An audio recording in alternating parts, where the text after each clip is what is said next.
Welcome back. Trying episode 4 of the Roads Untraveled update. So, if you haven't watched the other 3 episodes, be sure to do so. If not, let's keep going. I don't think we need a full recap.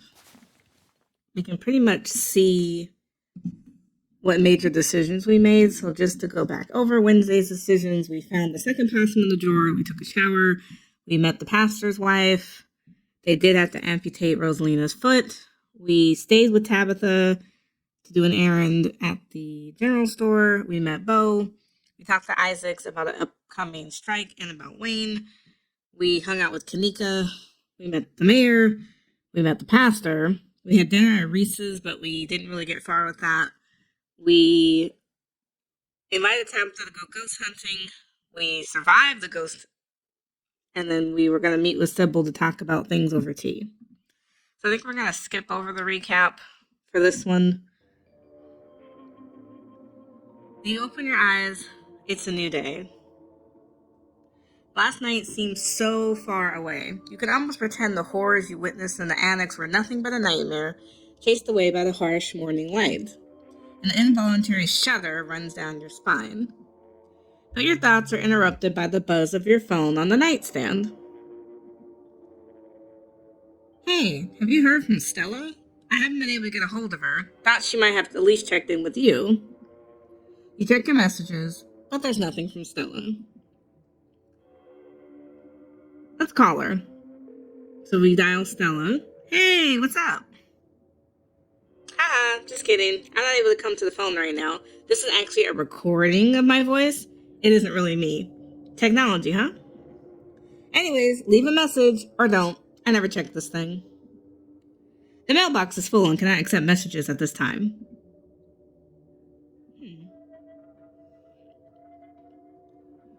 How's my favorite cryptic hunter? You wait for a few silent minutes. Your message sits undelivered.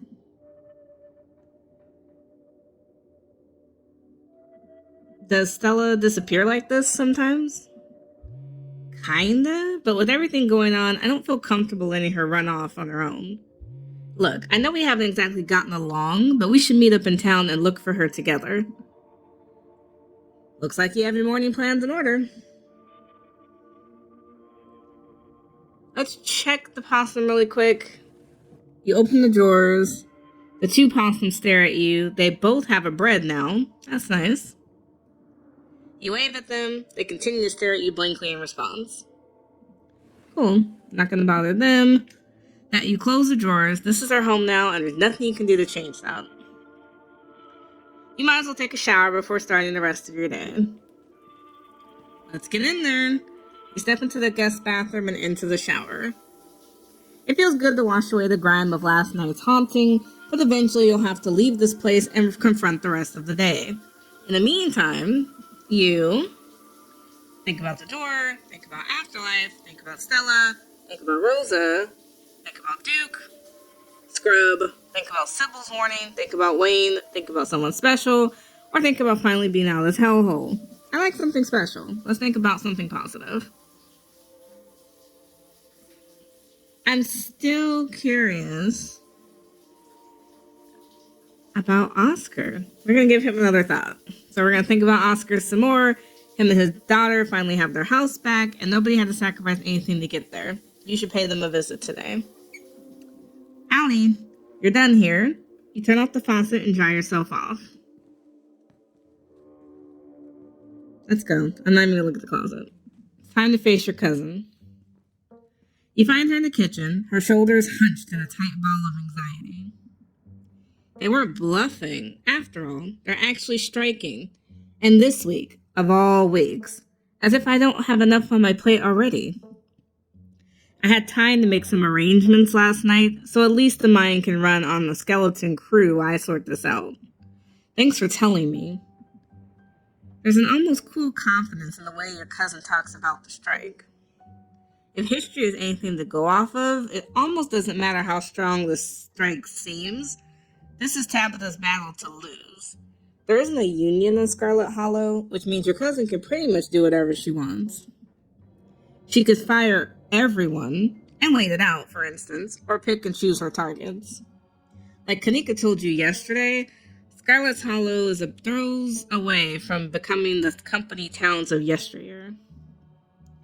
Tabitha has plenty of resources at her disposal to pressure her workers into caving. I can't get a hold of Stella. Do you think she's alright? I'm sure she's just processing what happened last night. We weren't the only ones who were traumatized.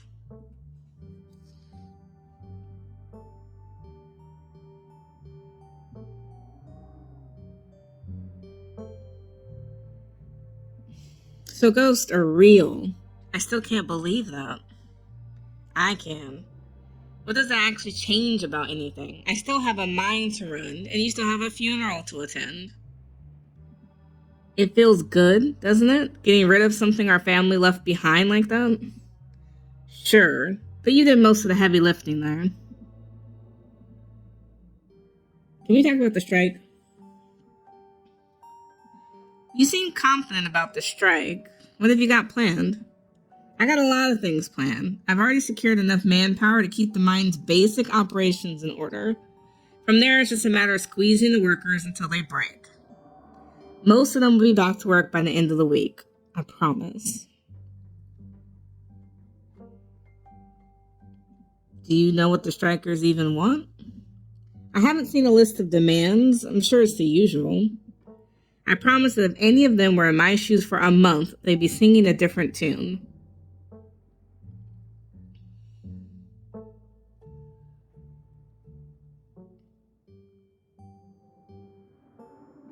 You're in a really difficult spot right now. Gee, I hadn't noticed. Hopefully it'll all be over soon. So you're bringing in scabs? Yes, I'm bringing in scabs, if that's what you want to call them. And there are plenty of miners who are going to report to work today for business as usual. Look, you don't know how hard this is. I'm just trying to keep the place running, and every day it finds a new and hellish way to collapse around me.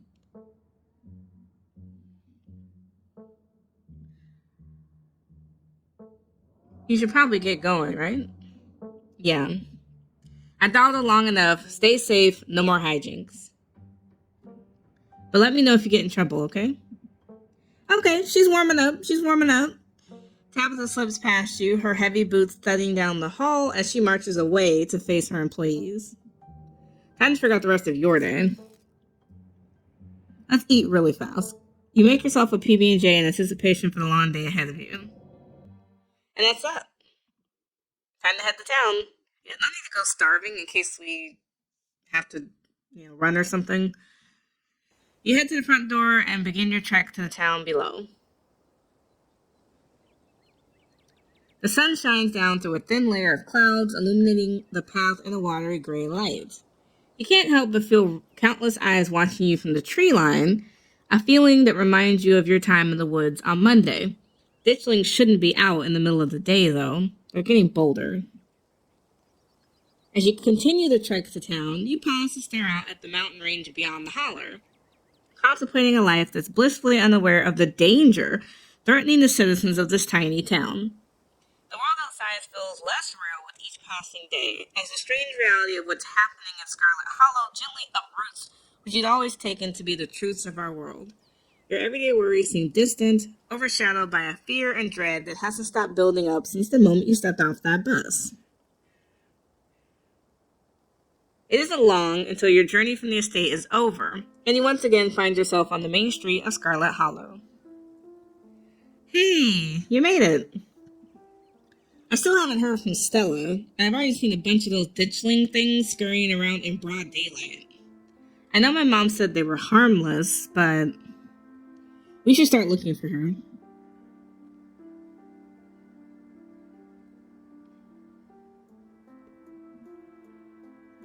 Any leads on Stella? I haven't had the chance to talk to anyone else yet, so nope, none so far. She ran north last night, but that doesn't mean she didn't double back. I try not to worry too much. It's possible she's safe somewhere, just not answering her phone. But I don't want to bet on that. So how are you, mentally? That's a great question. My concept of how the world works is being shattered a little more each day, so that's cool. Every day I feel more and more like I need to get out of this town before it swallows me whole, but I also keep feeling like there are too many reasons to stay. Like right now, I can't leave until I know Stella's okay. With her folks gone, the only people she has are her friends. And as her bestie, I can't just let her go off running into the woods to get eaten by a Bigfoot. And my mom's just so chill right now, it's driving me nuts. Anyways, that's how I'm doing. Probably about as poorly as everyone else who was at the library last night. Except maybe Stella. I'm supposed to see your mom at some point today. Maybe she'll shed some light on things. I'm not sure what she's planning to tell you today that she couldn't have told all of us last night. Maybe she's gonna read your fortune. I should probably stop making fun of her whole new age mystic vibe. A lot's happened in the past couple of days. Still, there'll be plenty of time for tea after we've looked for Stella. Is someone manning the general store while we go look? Mom and Miles can deal for another day while we go looking for Stella. This is important. Not that the store isn't, but if something happens to her and I was spending my time minding the register, I don't think I could live with that. I guess we should get started. Yeah, we're burning daylight. Where to first? Okay, we have a ton of options. I don't want to waste time with the cops. We could ask Oscar, we go to the diner, we go to the mines, or we go to church. Knowing Stella, she's not really religious. Maybe we go to the diner and see if she went to get breakfast. Good idea. Folks tend to congregate there. Maybe we'll find someone who's seen Stella. Feels like you walk into a private meeting. The back booth is full of miners, and they seem to be having an intense discussion. Their expressions gravely serious. Hey, it's Bree and Kanika. Long time no see. Hope the town's been treating you well. Are we interrupting something? Of course not. Everyone's welcome here. Just be careful not to step on any toes. Things have gotten a little tense over the past couple days. The miners in the back were too engaged in conversation to notice you enter. Instead of speaking in hushed voice, they're arguing with each other loud enough for you to easily overhear. Sure, the shift schedules are tough, and sure, we don't get enough time off for me to see my family as often as I like, but this is the best job I can get right now. Listen, kid, you're only a year or so into this gig. Trust me, the longer it goes on, the more it sucks the life out of you. At first, you're just unhappy, but you think you can weather it until you find something better. A paycheck's a paycheck. I get it. But the next thing you know, you've lost years of your life to a company that doesn't give a solitary shit about you, that uses up every free second it can suck out of its workers, and pays us just enough to survive, but not so much that we can ever save enough to get the hell out. Zach, we could get fired for this. I really need the paycheck. My sister needs the paycheck. I'm the only reason she can afford her tuition right now. I can't get fired. And this job still has its perks, like the company housing. I can't afford my own place and send money back home. I don't know where I would live if I didn't have this job. Right, the company housing. How generous of the big boss to put you up in a company-owned shack that hadn't had proper maintenance done in decades. You know she uses that housing as an excuse to pay us less. And the company housing, that means almost nobody in this whole damn town owns a place they live. That's why the Scarlets keep getting away with everything they want. Zax, we don't have the numbers, man. You know this is risky. Riskier than most of us can afford. We would have the numbers if y'all would stand with me and not let management scare tactics get to you. It's not just scare tactics. People like her now. That woman ran into a collapsing coal mine and saved 3 children from being buried alive. I feel you. I really do. But how are we supposed to organize a strike against a town hero? Are you trying to tell me that a mine collapsing less than 2 days ago is why you don't want to strike? It's a bad time, Zach. It's always a bad time, Baker. It doesn't matter whose name is on the deed for the place. Without us, there is no mine. Well, you got him against the ropes. We can't back down now or they'll come out swinging. Oof. Do I want to get involved? I just want to know where Stella's at. Hey, have any of you seen Stella? She's missing. The miners turn towards the doorway, all eyes glaring at you in unison. The YouTuber? We ain't seen her. Harrison's voice drops to a barely audible mumble. I hope she's okay. She hasn't been around, but I'll let you know if I hear anything.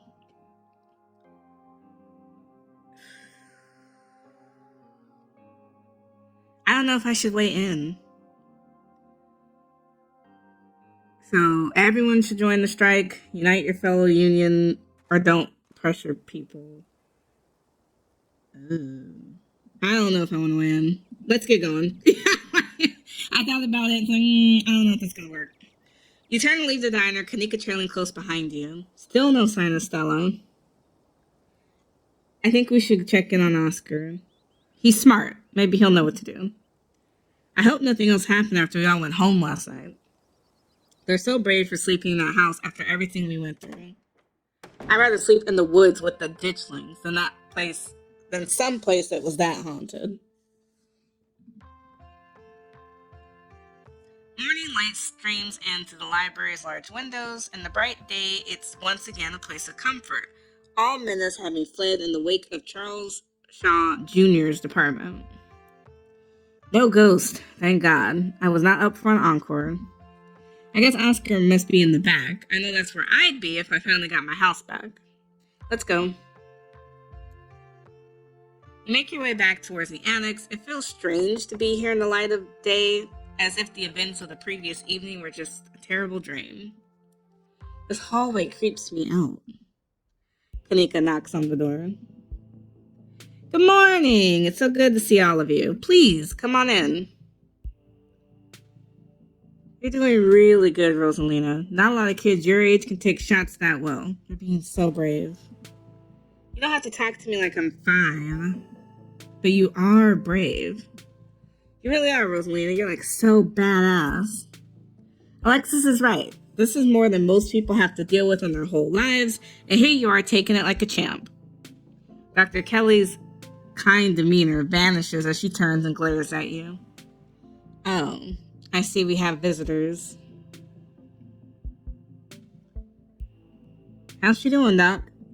She can tell us herself. What do you say, Rosalina? How are you? Tired. My leg hurts. A lot. But the medicine's helping, so it's not so bad now.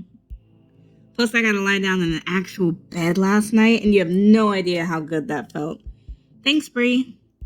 I can't believe you got any sleep last night after all that ghost stuff. I just sat on the couch with all the lights on. I don't think I slept at all. I really needed the rest after, the hospital. And my foot? Your body is desperately trying to get you to rest. All that activity yesterday was pretty brutal on your injury. It's never going to stop hurting if you keep pushing yourself. So, what are you not going to do today? Anything? That's right. You're staying right here. No walking around. No investigating haunted houses. Sorry, Doc. I should have been better at stopping her. I take full responsibility. As her father, I should have. No need for anyone to step in to take the blame for anything. It's the hospital's fault for sending her home at all. It's gross negligence, if you ask me. But give it time, then you can do all the activities you want. All right, Rosalina? Have any of you seen Stella since last night? Not since dinner. She hasn't gotten in touch with any of you? Nope. We have no clue where she's gone. That's not good. I haven't seen her since she ran off last night. I feel terrible. I should have done a better job warning her. Stella was practically banging down your door trying to get evidence of ghosts. I don't think you were going to be able to stop her. There was no way you could have known how she'd react when she found it.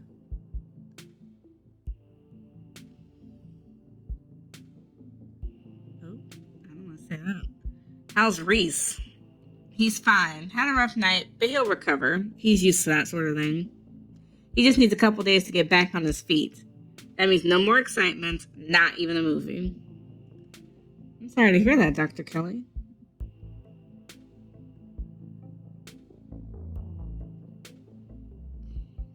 I'm gonna remain silent on that one.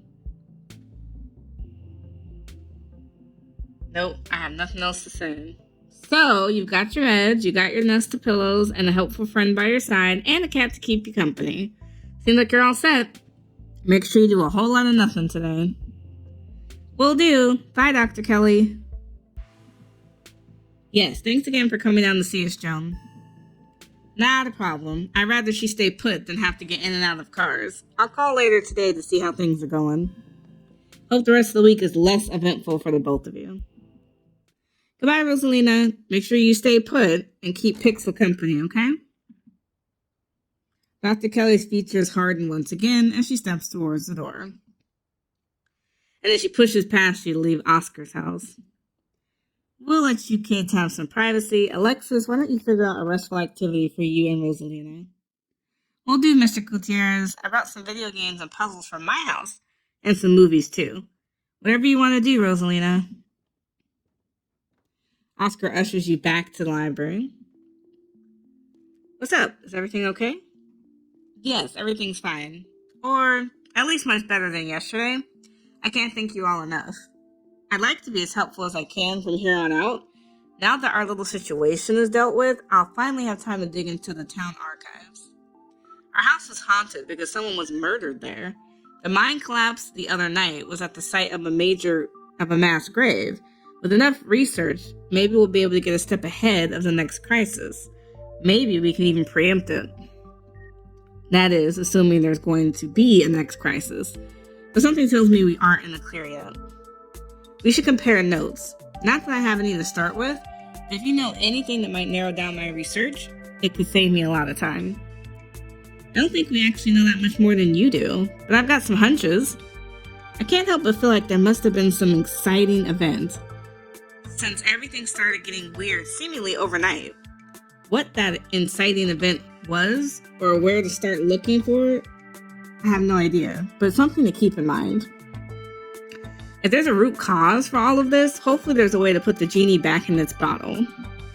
I'm going to do my best to find out if there's ever been any similar events, and whether there's anything special about Scarlet Hollow that might explain what's going on. I mean, we've been finding these weird stone seals. There was one in the mines, and another in your basement. There might be more. Seals? That's incredibly occulty. To think there was something like that under my house all this time, and to think someone must have put it there, but who? That gives me quite a few threads to follow. Thank you, Bree. I think there's something in the clinic. There was this door yesterday, and I could feel something pulling me towards it. You didn't mention anything like that yesterday. I see. I'll dig up what I can on the clinic. There's a lot of history there. I wouldn't be surprised if there's something haunting that place as well. Oh, God. You don't think that's why Reese is sick, do you? He's been sick for years, hasn't he? If there's something supernatural causing his illness, it puts a bit of a wrench in our recency theory. It does, but maybe there's something more than that. Maybe things being clustered so tightly together is just a coincidence. Maybe Scarlet Hollow's been weird for a long time and we're all just noticing. It took me back-to-back encounters with the paranormal on consecutive nights to even consider that we might be dealing with something supernatural. It's a shame she preemptively shot down our movie night. It would have been the perfect cover. After last night, I don't think there is a perfect cover. There's no way she's letting us anywhere near the house. If we were going to investigate the clinic, I think we're going to have to break in. No, absolutely not. That's what Stella would do, and she's been 3 for 3 this week when it comes to finding spooky stuff. She's also been 3 for 3 when it comes to finding her way into mortal peril. This is why we have to find her as soon as possible. It shouldn't fall on me to suggest we do something dangerous. I'm terrible at selling it. It's not that I don't think we should figure out what's going on in there. We just need to be cautious about what to do next. We don't want anyone to get attacked or possessed by any more ghosts, even if it's to help a friend. I don't know if we have the time to play it safe. Just give me a day or two to do some research before you do anything rash, okay?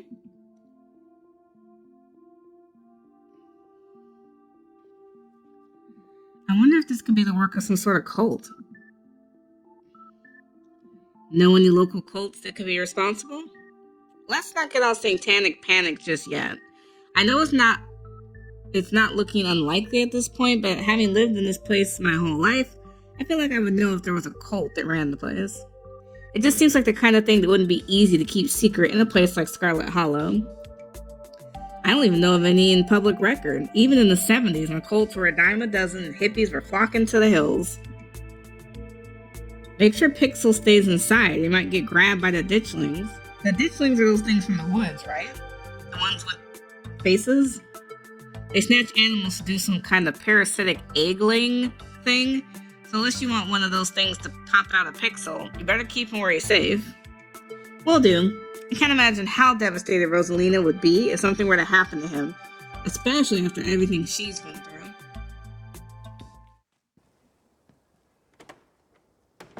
Well, sounds like you got something to work on now. We should get back looking for Stella.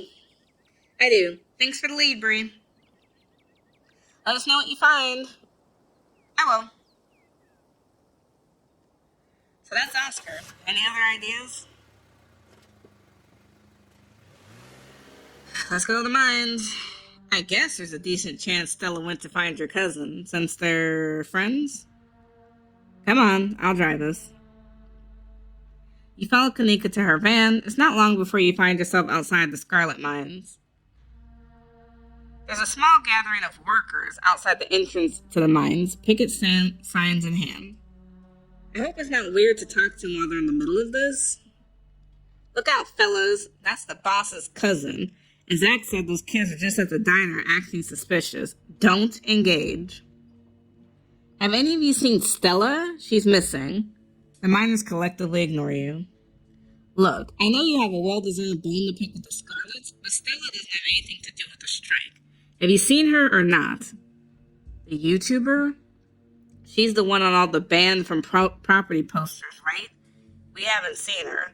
And we've been out here all day, so we'd know if she came by. Oh no, this isn't looking good. We'll make sure to keep an eye out. Okay, they haven't seen Stella, let's just go. If that means we don't have to talk to Tabitha, fine by me. We've done our due diligence here. Come on, I'll drive us back to town and we can figure out our next move from there.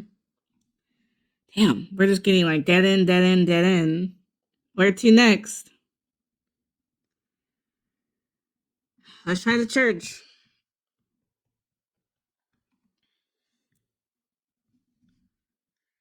The church? What, do you think Stella decided to become religious all of a sudden?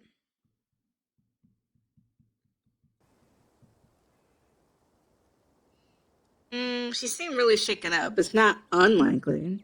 You're right. Stranger things have happened. Let's make it quick, though. I'm not trying to get roped into some church events. Kanika leads the way, taking you up a gradual slope towards the church. Alright, where's that weirdo? Ah, my. 3 visitors at once on a Thursday? This is unprecedented. There's only 2 of us? Oh no, were we followed by a ditchling? Were we followed by Wayne? Sup, old people? Oh, it's just saying. What are you doing here? All the glimpses of death I've had in the past 2 days have forced me into the midst of an existential crisis, my dudes. Wanted to see if fate held any answers for me. Alas, I've not yet found the solace I seek. Give it time, Zane. Sometimes it takes a while for the Lord to work his way into your heart. But when he does, you won't regret letting him in. Be sure to look over those pamphlets I gave you, and of course, I'll be here if you need to talk. Sure thing, Pastor D. Bye, y'all. Anyways, we're looking for Stella. She wandered off last night, and no one's seen her since. We're starting to get pretty worried. We hoped maybe you or Janie had seen her. I can't speak for Janie, but I'm afraid I've seen neither hide nor hair of Stella. If you'd like to talk to my wife, she's just over by the alpacas. So, Bree, I was hoping we might be able to talk in private. Sure. What's up? I guess I'll leave you to it while I check in with Janie. Kanika heads over towards Janie and the alpacas, leaving you alone with the nervous pastor. I'm so glad you decided to come up to visit me. So many young people these days seem to think they can solve all their problems on their own.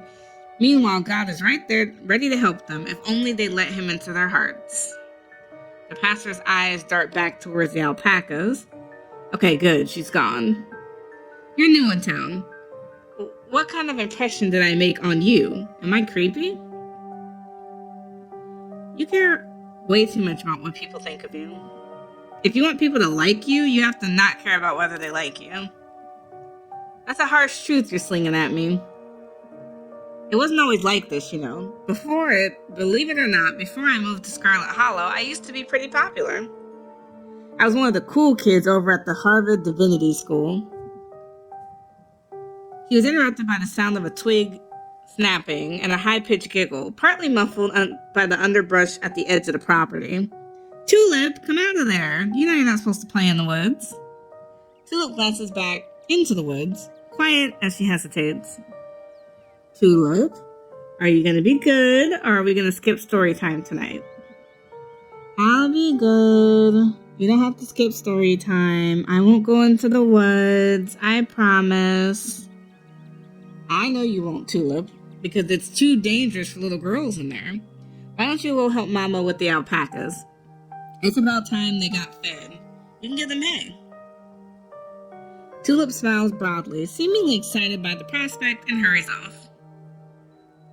Sorry, I had to have a firm parenting moment just then. She's been trying to run off into these woods a lot lately, and it's really dangerous, even for adults. There's this massive trash dump not far past the trees, but it must be at least 50 years old, so it's all grown over and looks like it's a part of the landscape.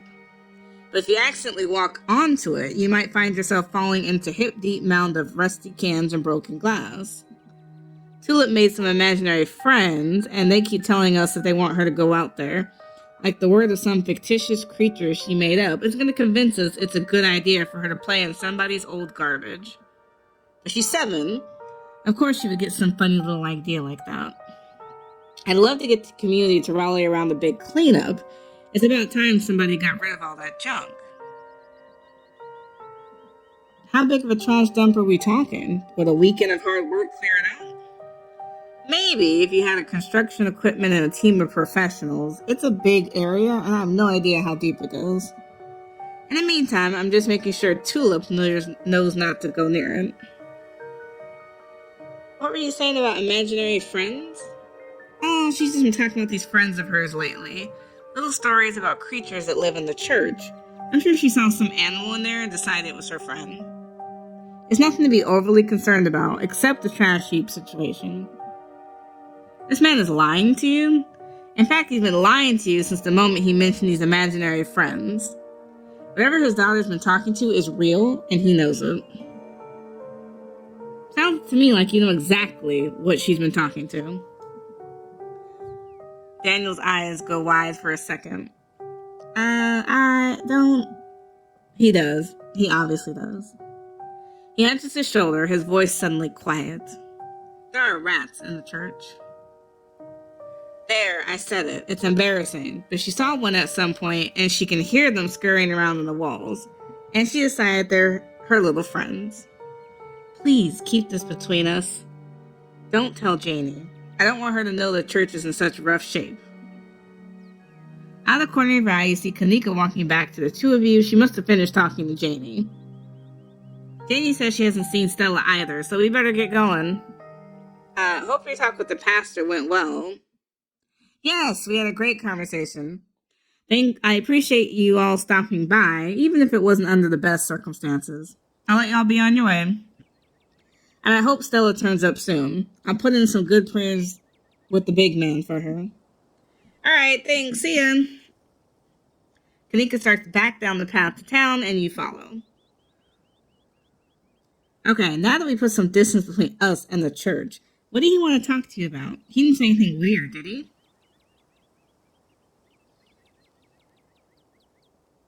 Tulip's apparently made some weird imaginary friends. We might want to check it out later this week.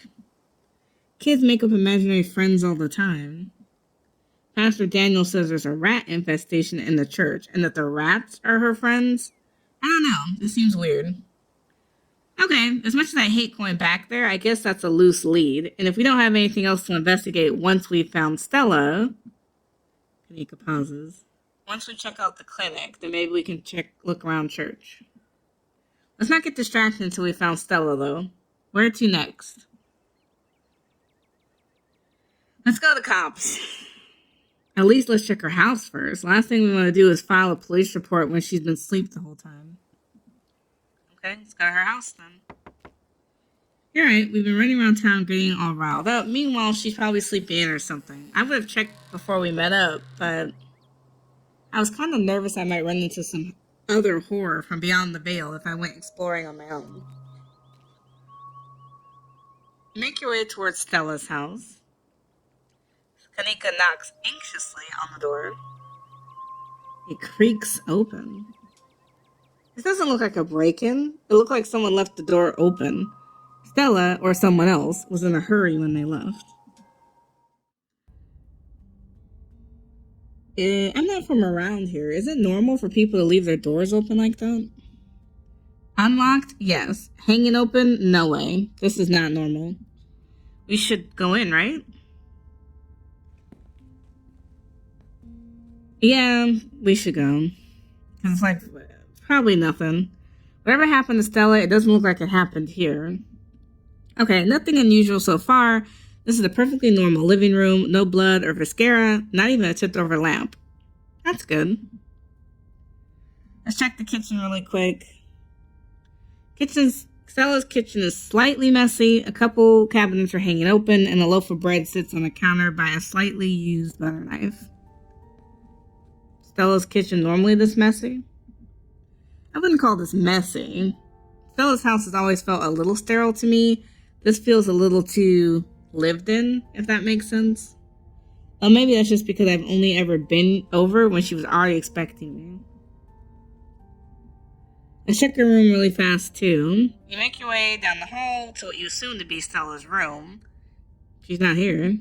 Though it's a little untidy, it's a sort of untidiness that accumulates when someone doesn't often have guests in their bedroom. There isn't any signs of violence. I better not hear a single comment about this room being messy. You go check Stella's computer. I'm not sure we should be snooping on her computer. Isn't that an invasion of privacy? Kanika, what if we don't snoop and there's a clue and we miss it? Okay, fine, but I'm going to stand over your shoulder the whole time and make sure you don't go looking for anything personal.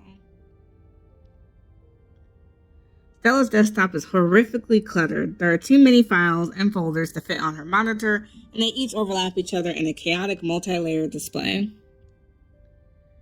We're going to try to sift through the chaos. You've spent plenty of time with computers and are more than capable of sifting through a chaotic, messy desktop. One folder catches your eye, boring tax stuff. You're no fool. You've seen this folder before. You have this folder on your own computer. Boring tax stuff never contains boring tax stuff. For that matter, it never contains anything related to taxes, and its contents are never boring. You open the folder. You're surprised to see it contains a carefully mapped out diagram of the Scarlet Hollow mines, including holes in fences and areas with low visibility. There's also a handful of old photos of Stella and Tabitha together as teenagers. Tabitha wears an uncharacteristic grin, an authentic, joyful smile. Stella's eyes are somehow brighter, less tired. Both of them seem to be living in a happier time. I would take you all day to count the number of open tabs in Stella's browser, so numerous are her tabs that you can't see a single icon. A sea of rounded, featureless triangles from Windows Edge to Windows Edge. Her most recent open tab is a post on Uncle Carl's Bigfoot Farm, a forum for cryptozoology enthusiasts. You visited Uncle Carl's Bigfoot Farm in the past. Despite the name and despite the fact that posters call themselves Carl's Big Feet, the community takes itself very seriously and is one of the more active cryptid boards on the web. The post in question is titled "Something Big is Happening in Scarlet Hollow." Hey everyone, was out chasing a skunk ape sighting the other day when I found these weird little guys. My mom's friend says there's something called ditchlings, but I've never heard of them before. Anyone have any good leads? Camera isn't shaky enough. This is totally staged. Clean footage and some sort of cryptid nobody's ever heard of except for your mom's friend. Your friend's mom. The only thing I'm seeing when I Google ditchlings is some city in England. Not you were legit. Guys, when did high quality footage count as anything other than evidence? These are terrifying. Since every low budget horror movie started doing guerrilla marketing, I smell an ARG. I'm serious. I've got a ton of extra footage. Look at what they're doing to the animals in town. They're apparently some sort of bad omen, like Mothman. Okay, I'm listening. I love me a Mothman. I believe you. Ugh, lucky you're falling right into her lap. I don't trust YouTubers. They're entertainers, not scientists. The thread continues into the next day. Hey, okay, so 1, this is not an ARG, I would never, and 2, you're not going to believe this, but we went into an abandoned mine last night to investigate things, and I'm pretty sure we found some Tommy knockers. Listen to this knocking we managed to catch on tape. There's a link to an audio file titled TommyKnockersReal.wav. Just because you put the word real in your file name doesn't mean they're real. 2 supernatural events on back-to-back nights. This is so fake. I can't believe I bought into the River Runner hype. You're so full of it. YouTubers are always going to sell out to big indie horror. This is kidnapped by aliens all over again. LOL. Also, doughy white things and now loud popping noises. This is definitely an ARG. Did you sell out to Pillsbury? Stop cyberbullying her. I'm going to call the mods. Locking the start and giving everyone a 7-day ban. No cyberbullying and no self-promo. The thread ends. Ouch. So that was a dead end. You check Stella's search history. She hasn't visited any site since Tuesday night. If she came home after last night's incident, she didn't check her browser. Her search history is almost entirely work-related, a furious series of queries for various monsters and cryptids that might fit the profile of Ditchling. That's that. I think we've seen enough. Thank God.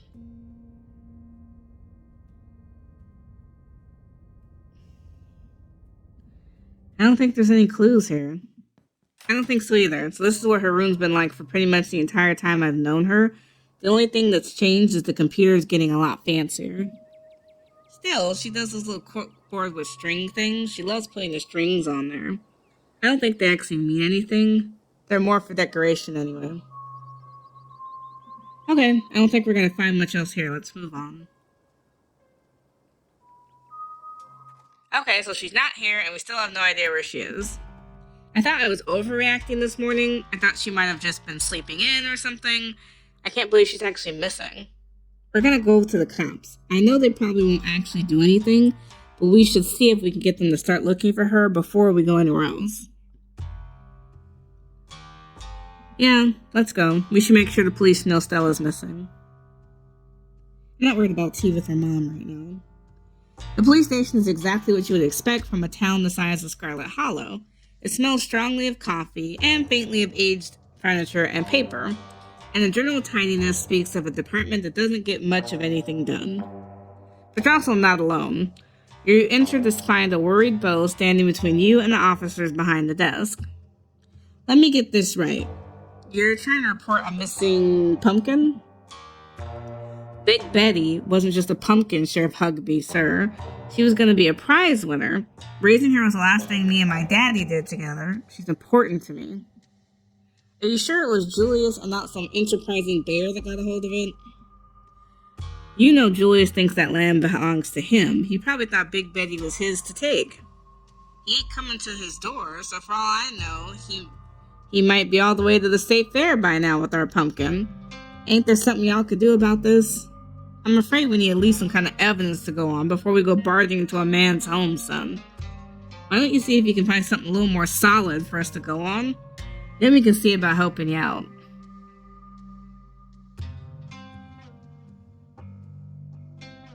Beau, did you manage to find your dad? I wasn't aware you knew about Duke's hunting accident. Not many people do. Are you hiding something? Bo's stoic expression breaks, and for a moment you can almost see tears forming in his eyes, but he blinks them away. Yeah, I found him. I gathered what there was to gather. We're giving him a proper burial in the family plot. It's gonna be tough trying to dig a hole with the farm crawling with those hairless things, but it needs to get done. Do you think they'll go back to where they came from soon? Mama and me have tried to fight them back as best we can, but there seems to be more every minute.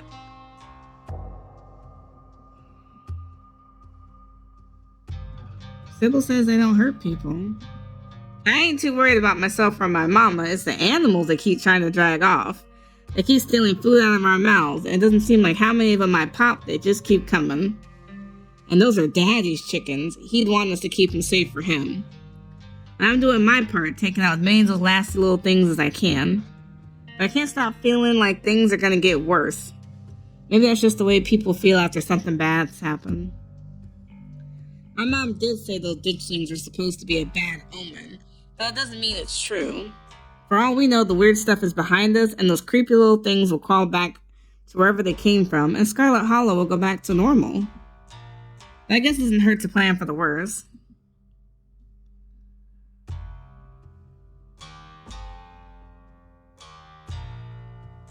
Stella ran off last night and she's missing. She isn't at home and none of us have heard from her. She what now? Well, that's just our Stella, always running off. I wouldn't worry too much about it. She'll turn up. This is different, Earl. You know I wouldn't be bothering you if it wasn't important. And there's a lot of them things out there. Too many of them. Bo's right. She shouldn't be off on her own when there's so many ditchlings creeping around in broad daylight. Ditchlings? They gotta be those creepy little things I told y'all about. I called about them last week, since they've been coming up out of the woods onto the farm. I've even seen some on my way here, plain as day. Oh, we've been getting a lot of call about those. Guess Scarlet Hollow has either been invaded by ghouls or we're all suffering some kind of mass hallucination. I may have even seen one or two myself. All the same, I don't see what we're supposed to do about them or about Stella. She's a grown woman. If she wants to go off to the woods for a bit, we don't need to go after her like she's Miss Curfew. It's a free country. If there's critters bothering folk and stealing livestock, ain't y'all supposed to take care of them? Now, son, we ain't the animal control. We're the police. Are you kidding? This town doesn't even have an animal control department. Well, maybe it should get one. Looks like y'all folks are busy. We'll be on our way. Alright, they're pointless to talk to. Well, that was a total waste of time. I hope Bo finds his pumpkin. Where to next? As you consider your next steps, you remember your appointment with Sybil. She seemed to be confident last night that Stella would be okay. Maybe she'll be able to help you find her. She knew about the ditchlings, after all. She seems to know all sorts of things. She's the only person who believed you and Stella from the beginning. She could prove to be a smart asset. We should talk to your mom. I'm supposed to have tea with her today. We can humor her. She'll probably give you some rocks or bundles of herb for protection or whatever, which might actually work. Who knows? Guess there's only one way to find out.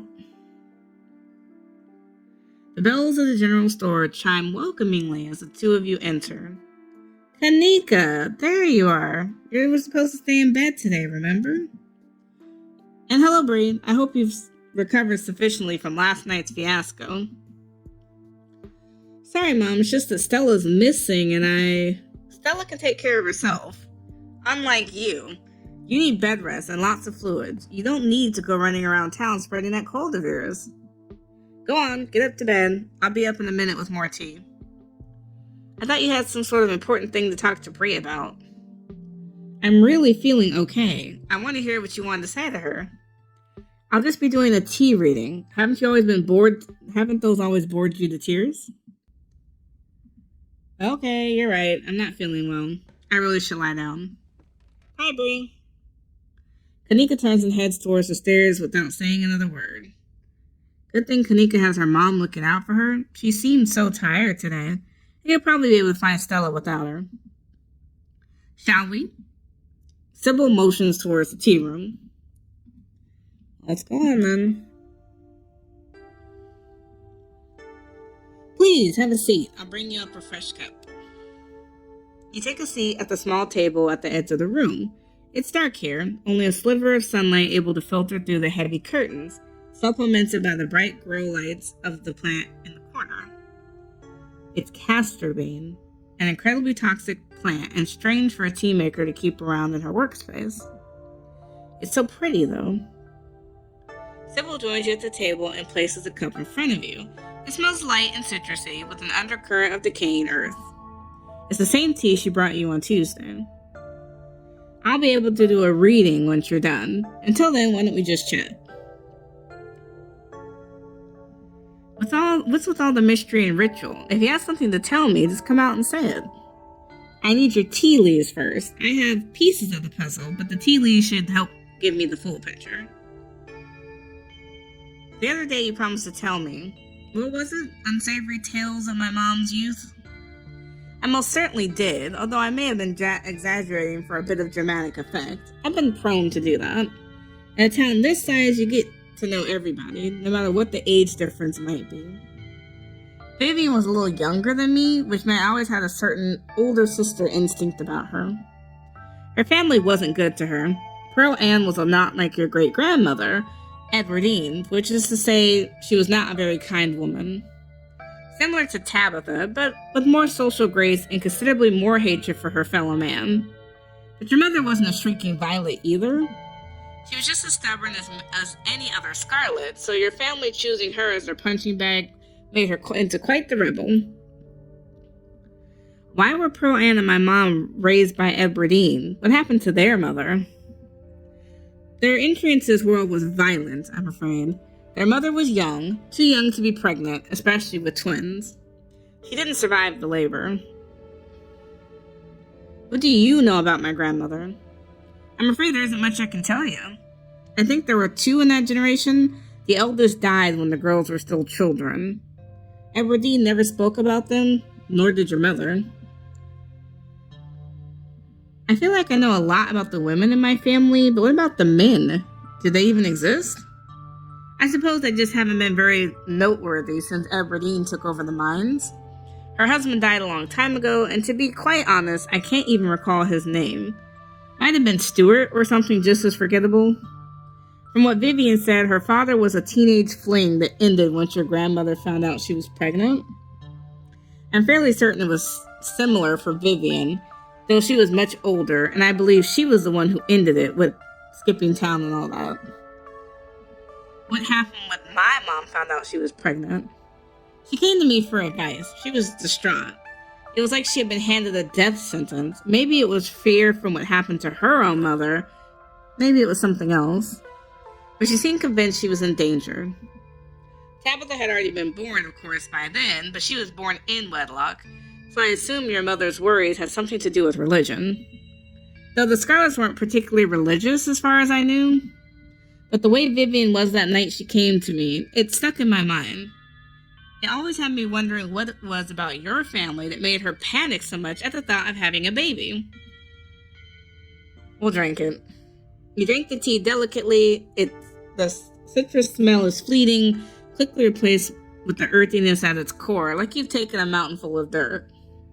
But the aftertaste combined the 2 flavors into something soothing and medicinal, and you find yourself feeling more comfortable, your muscles relaxing for the first time in days. The tea is gone before you know it, the small cup's empty save for some rehydrated leaves coating the bottom. Oh good, I'm glad you found the tea palatable enough to drink. It should do you some good. It's one of my more medicinal blends. Now on to business. Sybil takes a cup from you, staring thoughtfully down at the sludge. Oh dear, this doesn't bode well. You got just about every warning that could fit in the bottom of a cup. Cross, kettle, hourglass. All of these mean death, misery, difficulty, and the hourglass ties it all together with a definite urgency. It's fair to assume that this all has to do with whatever brought the ditchlings. Something is coming, and whether any of us can stop it, I'm not sure.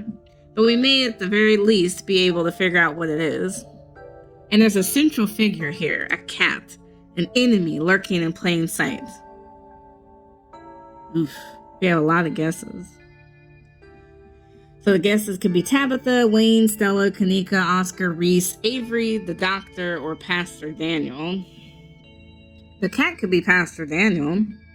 There's something wrong with that poor man, isn't there? I don't think there's an actual bad bone in his body. There's just something perennially off-putting about him. His whole situation is rather unfortunate. The cat requires a level of closeness I don't think the good pastor is really capable of. Not to be rude or a gossip, but I don't think he has a single friend in town other than his wife and daughter. You don't have to figure out an answer right away. It often takes time for the mind to connect the dots. Just be on your guard and keep vigilant that someone close to you isn't to be trusted. We know from the ditchlings that something terrible is coming your way, and it's likely it's connected to something hidden, some hidden enemy. Perhaps we can try to counteract whatever it might be planned for you. Is there anything you've seen these past few days that come to mind?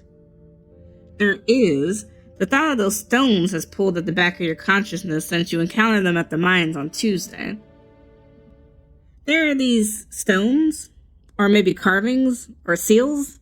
They have some sort of old demonic imagery carved in them. There was one in the mines, and one in a house last night, and they keep giving me visions of the past and my family's history. Stones? I think you're onto something. The Scarlets built this town. Anything that can give you insight into your family's history sounds like the exact sort of thing you should be pursuing right now. Have you sensed any others around town? Do you think you might be able to find another? That door again. Your thoughts drift to that door yesterday. The one that seemed to draw you in, urging you deeper into the clinic. Even just remembering it is enough to tug at you, compelling you to return and open it to see what's on the other side. You can find Stella later. Maybe you can even find her there. What's important now is finally seeing what's hidden in the clinic. You didn't get all this from the tea leaves. Of course she didn't. She's smart. She knows how to do things from the leaves. Of course not. Tea leaves are merely a guide. Sometimes it can help confirm suspicions or fill in where my intuition falls short. My family has lived in these hills a long time, as well as yours. I know the Scarlets have secrets. I know Vivian was scared for you, but your place in all this is something we have to figure out. And that's just where little tricks like tea leaves come in handy. But we shouldn't digress. Do you know where you might find the next stone?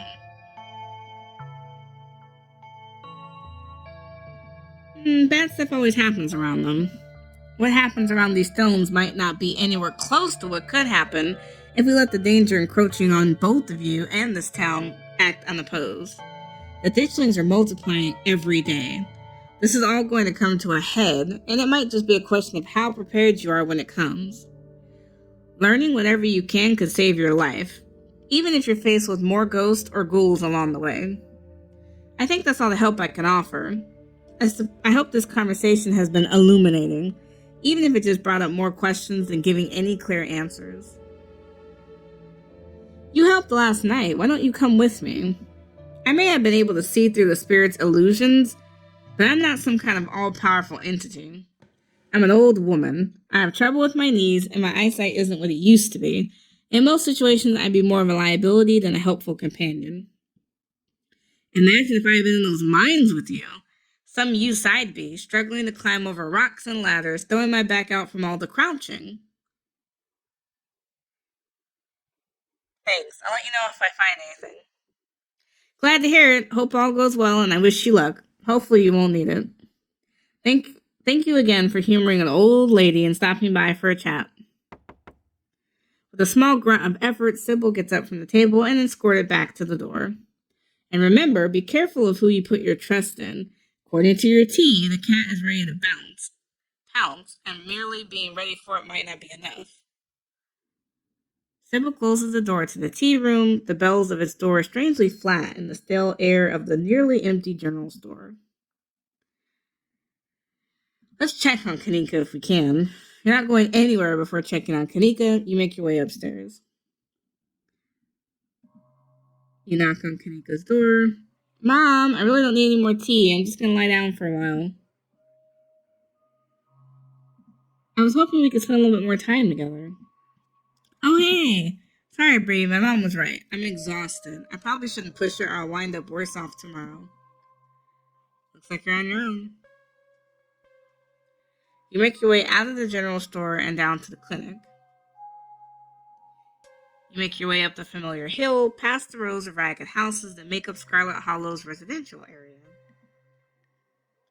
It isn't long before you find yourself outside of Dr. Kelly's clinic, its secrets enticing you to find the way in. Even at the bottom of the hill, you can already feel the presence. It's like a magnet has been fixed to your ribcage, gently tugging you forward and guiding you towards whatever emits this compulsive frequency. We're just gonna go through it. It's a doctor's office, not Fort Knox. Why would the clinic door even be locked? You carefully make your way up the wooden stairs of the clinic's wraparound porch, avoiding any suspiciously creaking-looking steps. You push the door open slowly, just enough for you to slip in, but not enough to risk any sound from the door's ancient hinges. You can see the doc at the desk in the room down the hall. She hasn't noticed you. You shut the door silently, watching her closely. You're in the clinic, free to explore as you please. Or rather, free to explore. You're free to explore as you please. You can feel that odd sensation again, the nagging pull of whatever wanted you to feel it. You've been caught by its gravity, an overwhelming curiosity guiding you around the corner and towards a dark doorway under the stairs. It was left ajar, as if inviting you in. You click the lights on. You're in a morgue. Bree? What are you doing in the morgue? Hi. Hey? Sorry, this must look kind of weird. I promise I'm not secretly dead already or something. I just come down here to practice, rehearse. If you are a living corpse, that wouldn't be a deal breaker. That's good to know. I'm still not, but I'm glad I haven't managed to scare you off. It's not often I get to meet new people. Especially new people I would like to get to know better. His words seem distant to you. The tugging is strong down here. You can almost feel yourself slipping into a trance and your eyes wander to the back wall of the morgue. You need to see what's back there. You touch the wall. It feels disappointingly solid under your palms. Hey, are you okay? You feel Reese's hand gently shake your shoulder, and for a moment, the thing on the other side of the wall loosens its pull on you. You kind of looked possessed for a second. You good? Make him understand. I need to get behind the wall. Reese glanced back at the wall. You're really serious, aren't you? This is probably a bad idea, but if you really need to get in there, I'm sure there's an emergency axe somewhere upstairs. I just need to get the doc out of my hair. Should take 2 seconds. Get the doc out of our hair? Yeah, if I say I'm sick or something, she'll drop whatever she's doing and do it for me. Surefire way to get her out of the house. And most of the time it's true anyways.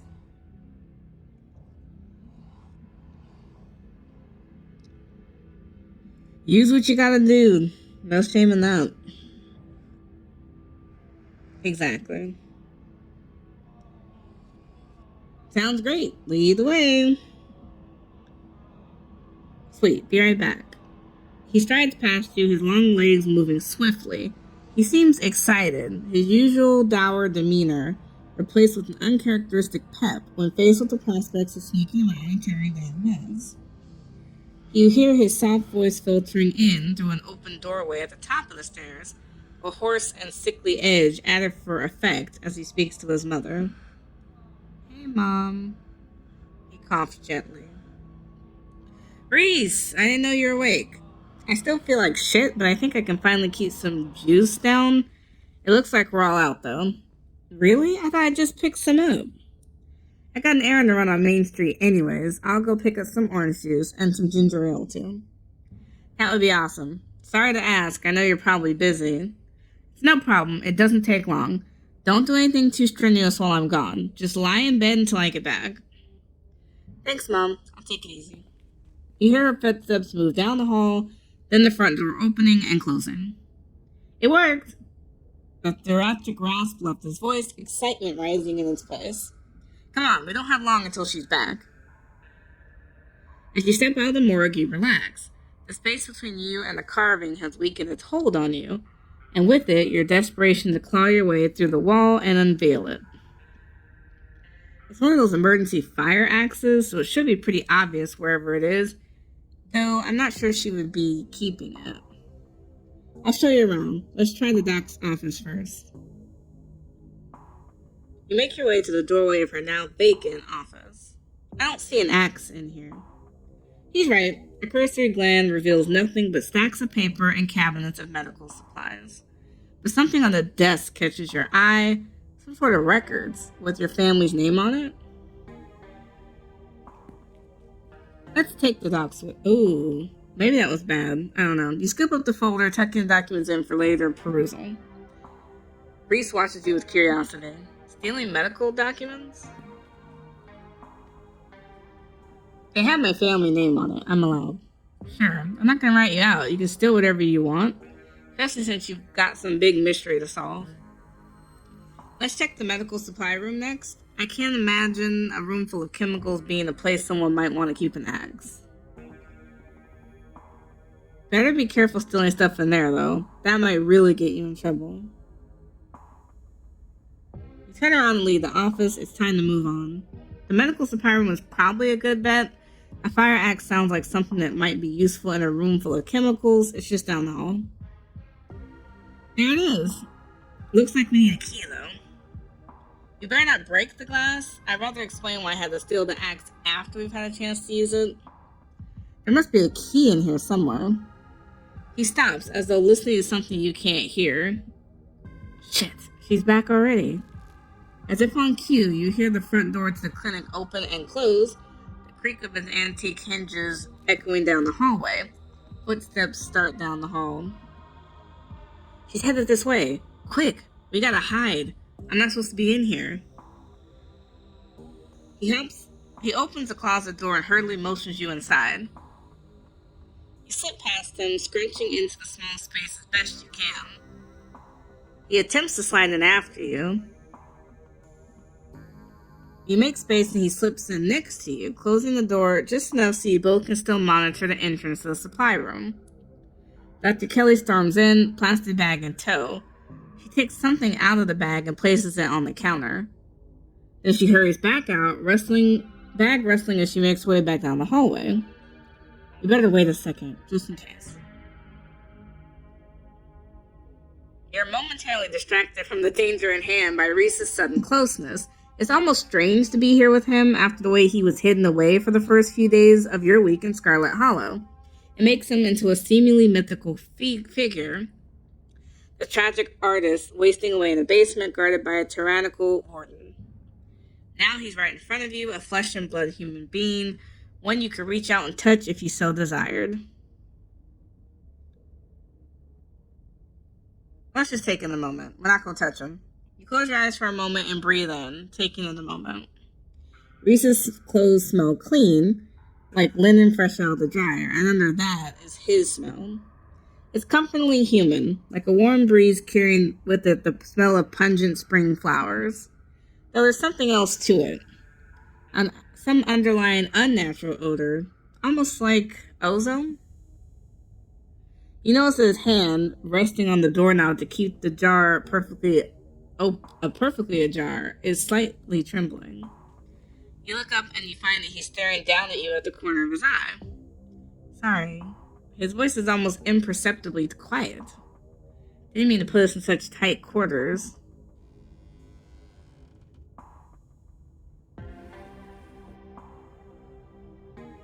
You smell nice.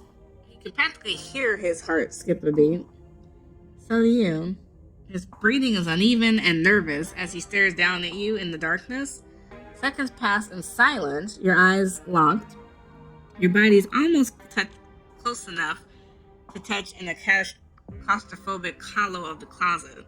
The tension is finally broken as Dr. Kelly's creaking footsteps make their way back down the hall towards your hiding spot. His head swivels suddenly. That's the door of the house. We're in the clear. Let's go. The two of you spill out of the closet. Reese quickly and quietly starts pulling open drawers, scanning them for keys.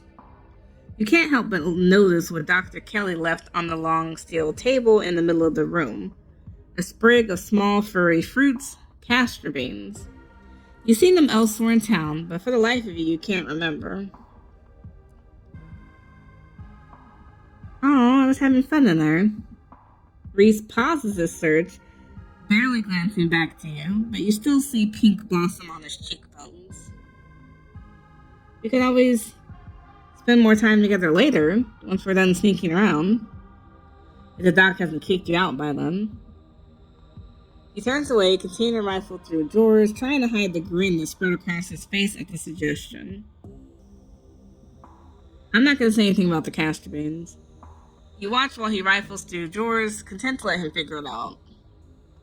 Soon there's a jingling of keys, and he turns to you, victorious. Here we go. They're even color-coded. You made this too easy. Reese pauses to look at the plant on the table.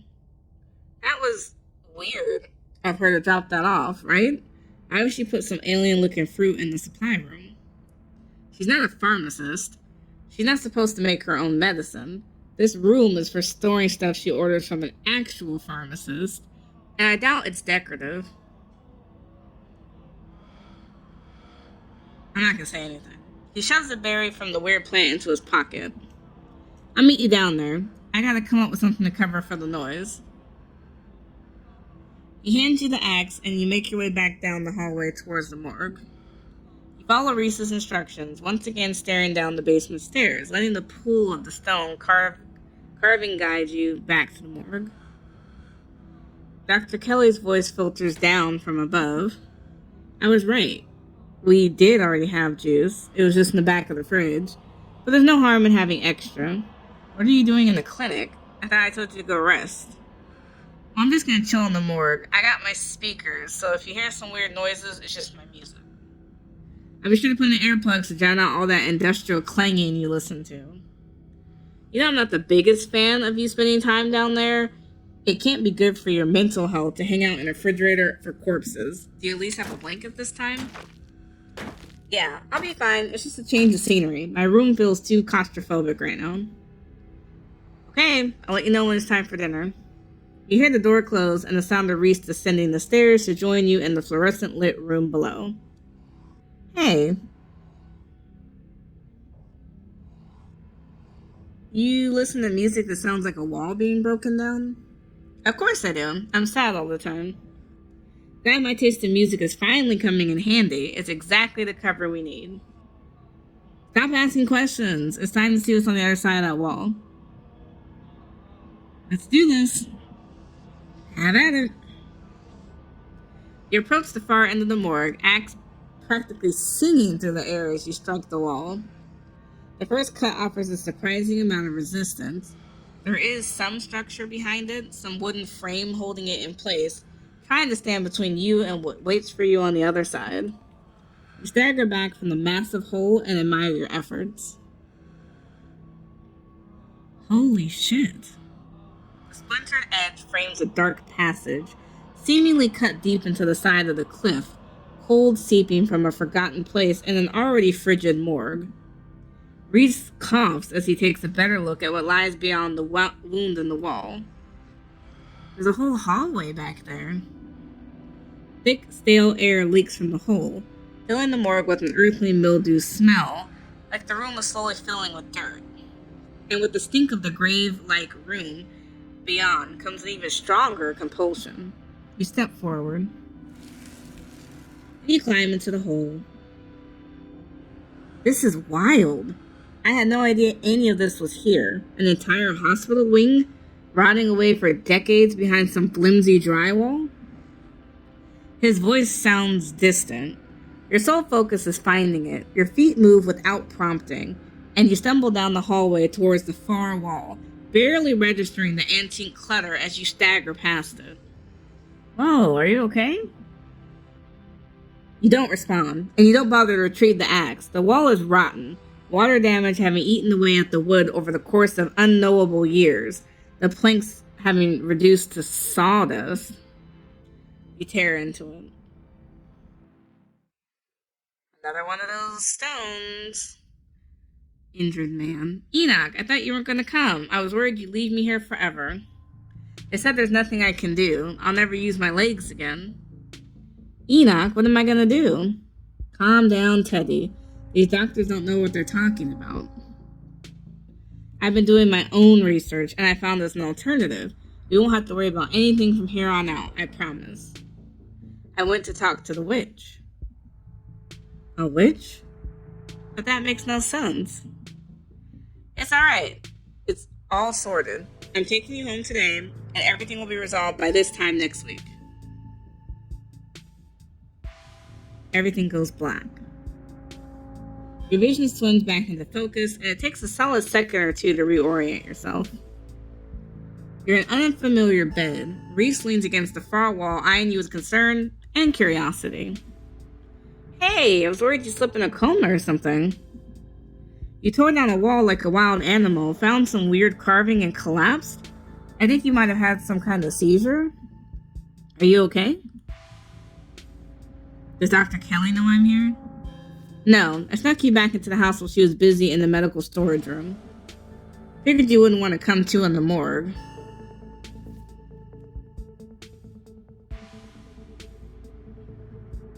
I still have those documents I swiped, right? Yeah, you should still have them on you. Sure enough, you pull out the file containing medical documentation about your family. Alright. Enoch Scarlet, born September 9th, 1887, age 69, fell from cliff. This one has a coroner's report attached. Organ sustained impact injuries, lacerations to the neck and body consistent with fall from great height. Pearl Ann, cause of death, sleep apnea, discovered by her daughter Tabitha, no autopsy performed.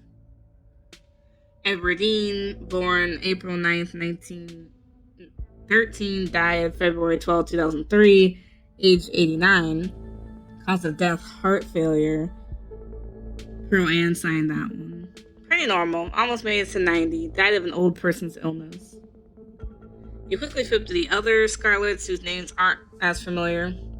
Theodore Scarlet, age 28. Cause of death, crushed in mind collapse, body not recovered. Now we know that's not true. We just saw him talking to Teddy and he was alive, but his legs were broken. So you had a great uncle who died in the collapse, but I don't think he died in the collapse, though. Joseph Scarlet, Louis Scarlet, both killed at Normandy in the line of duty. These must have been Edwardine's brothers. Certificate of fetal death, infant boy, Andrew Charles Scarlet, stillborn. His mother was Edwardine, so she named it after her dead boyfriend. Cause of death, complications during birth, no doctor present, home burial. That solves the questions of whether you're related to Charlie. Not so fast. There was no doctor present at the birth and a home burial. There's some information missing there. Alexandra Scarlet, age 9, missing, presumed dead. So she's the owner of the doll. And it was the same day Enoch died in a hiking accident. Maribel Scarlet, cause of death, complications during childbirth, signed by her mother Edwardine. Okay, so we learned a lot. So now what? We might be stuck down here for a bit. The doc's on the warpath up there. I refuse to take my medicine and she's not happy about it. I went ahead and blocked my door so she can't get down here. Now I just have to wait her out. Why didn't you want to take your medicine exactly? Because it makes me feel like shit. I was fine yesterday until the doc made me take my pills, and I was fine all day today. What's the harm in going a day without, right? And now that I'm not taking it, it's like all these weird little memories have come rushing back. Bad memories. I don't think the doc's a good person. I don't think she wants me to be healthy. I don't think she wants me to see people. And now that I'm waking up to that truth, I don't think there's any going back for either of us. You blocked your door? It's just a precaution. I don't think I can underestimate her at this point. For the first time in a while, I don't feel like roadkill, and I'd rather keep it that way. I don't need her coming down here and forcing any medicine on me. And God knows what to you to keep you quiet.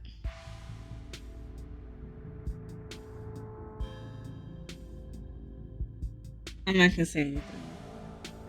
Maybe I panicked a bit, but the way she was talking through the door, saying I should take my pills, I just took what few precautions I could. It's not ideal, but at least it buys us time to figure out what to do.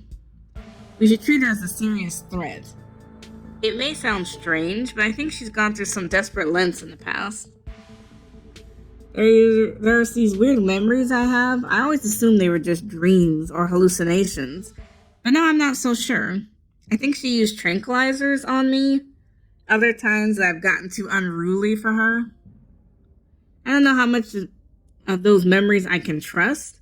I try to think I should believe my instincts when it comes to when she's willing to go to keep me under her control. I don't know if you'd be safe either. I'd never forgive myself if she did something to you because I wasn't careful enough. We'll wait until she's asleep. Then we can at least get out of the basement, and we can figure out what to do from there. I'm just gonna stay silent. A distraction seems like a good idea. As you could probably tell, I'm getting a little jittery. Doesn't feel awful, to be honest. You could always draw me. If you're sure you're okay with sitting for a portrait, I'd love to draw you. There's a quality to drawing that's almost like catching memories, as sappy as that sounds. But this could be a sort of snapshot of the night my life turned around. It's definitely a memory worth holding on to. I'll get you a chair. He excitedly hurries across the room, pulling up a couple of chairs. You can see the difference in his energy now that he hasn't had his daily dose of poison. He's more talkative, less slouched. His long limbs no longer perpetually tucked in at his sides. May I touch your face? Oh gosh. Sure. He gently places a hand on your jaw, tilting your head slightly to the side. His fingertips are warm on your cheeks, the sensation of their light touch lingering on your skin as he pulls away. Perfect. He pauses for a moment, his eyes locking with yours, a palpable tension in the room.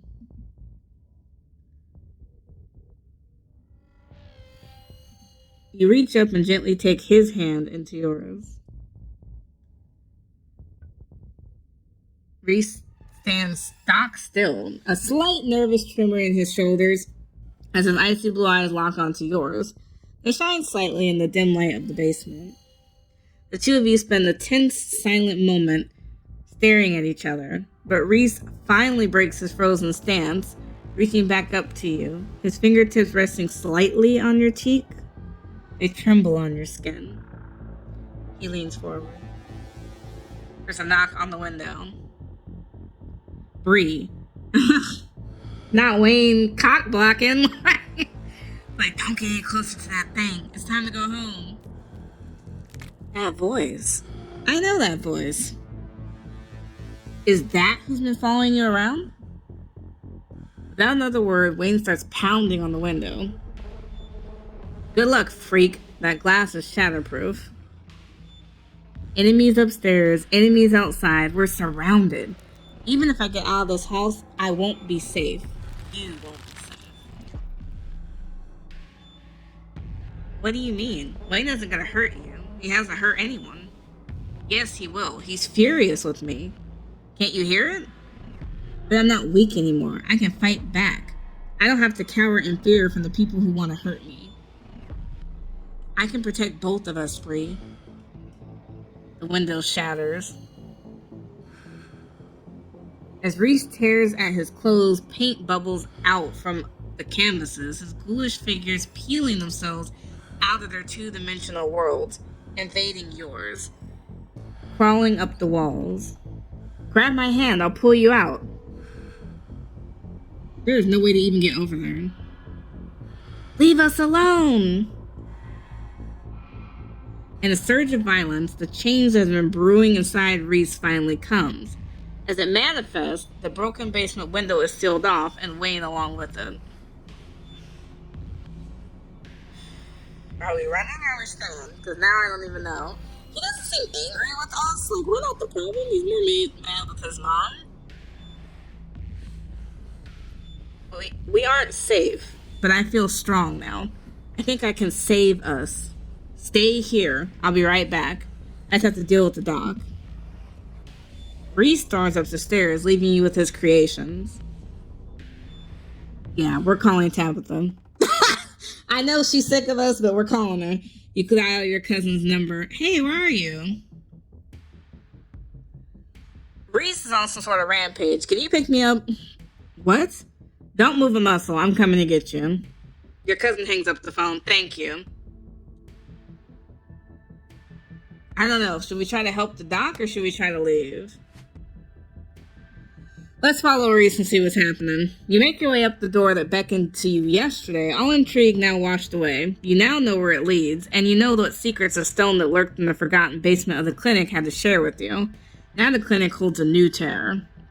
Somewhere beyond the narrow hallway leading from the house proper into the doctor's office, there is a monster preparing to do the unthinkable.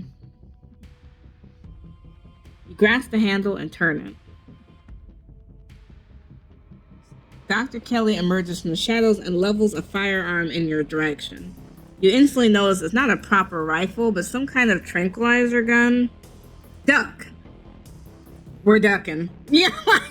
All you gotta do is tell me once, babe. You do what she says, ducking out of the way. She shoots. The gun isn't very loud. There's only a pop as the projectile leaves the barrel, whizzing through the air. You turn to see a dart embedded in Reese's chest. He pulls the tranquilizer dart out from between his ribs, heaving heavy breaths as the drug courses through his system. You're gonna have to try harder than that, you... No. How did you... As if you could hope to stop me, you pathetic waste of flesh. Before Wayne takes another step down the stairs, paint flows out of between cracks in the wood. Reese is panic pulling in a mob of furious creatures to hold his enemy in place. The artist darts away, but his creations continue their work in his absence. Dr. Kelly makes her escape down the hallway as Wayne is overcome, glued in place at the top of the stairs by stiffening globs of paint. I guess we should see what's going on with Dr. Kelly. Is she gonna make it?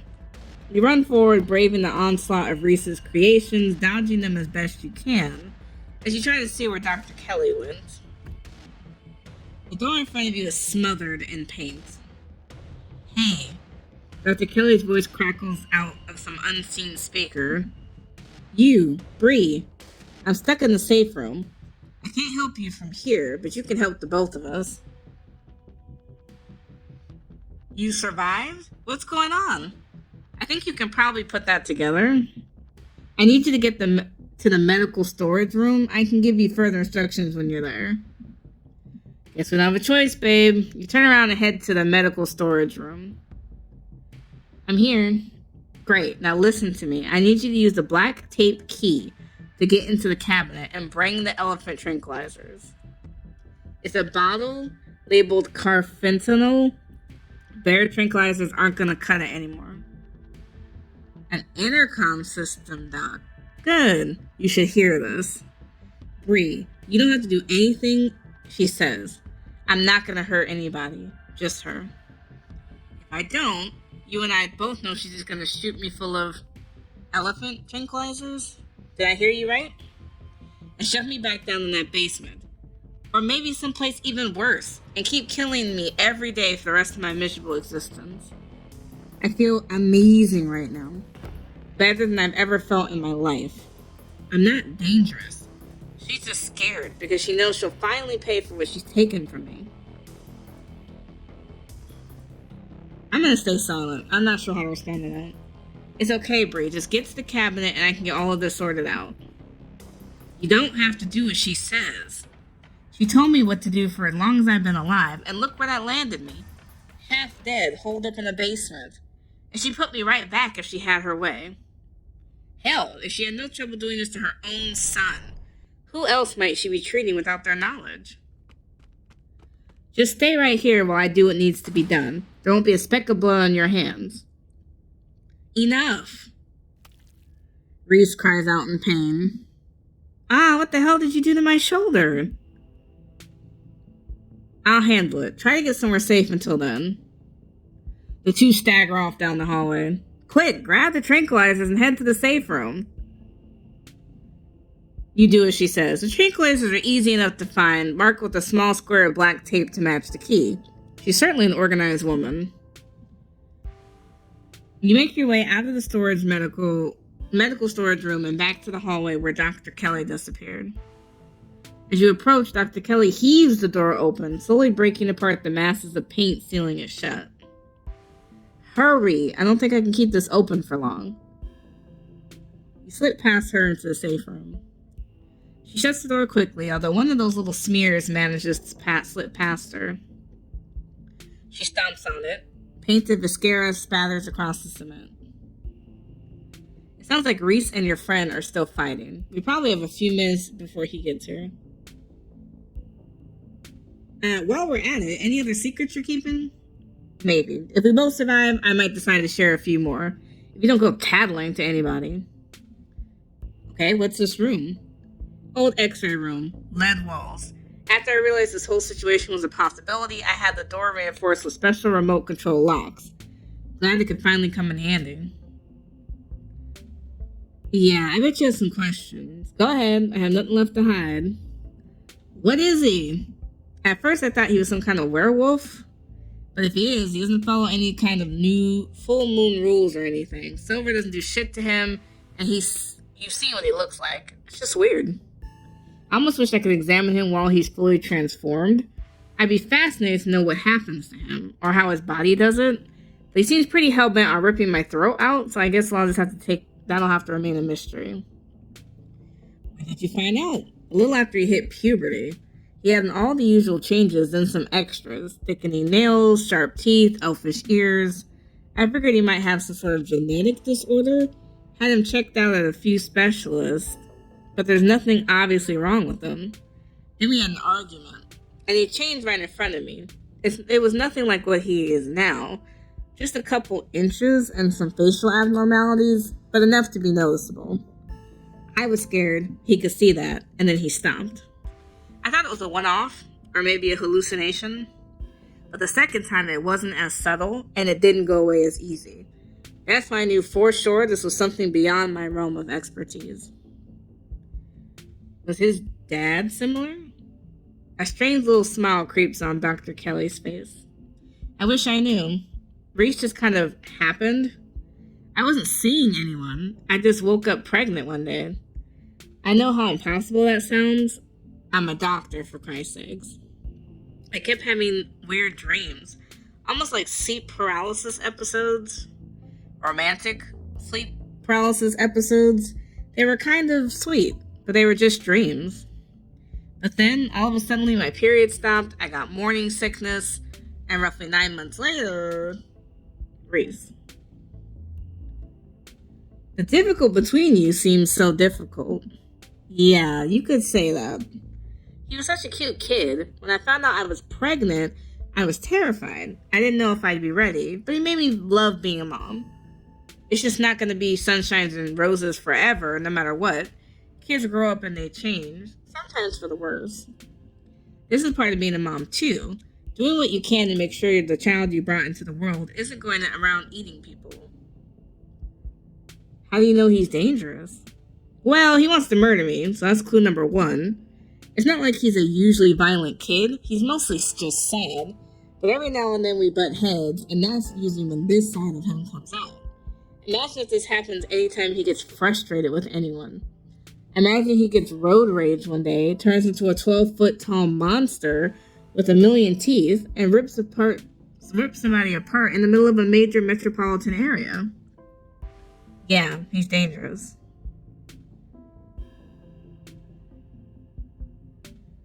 I can fix him. I'd rather not have anyone's blood on my hands, so please don't try. Just let me handle him. We're gonna leave it at that. So what's the game plan? Both short and long term. Well, I pump him full of elephant tranquilizers, then I lock him in here. Then I somehow convince him to see things from my perspective.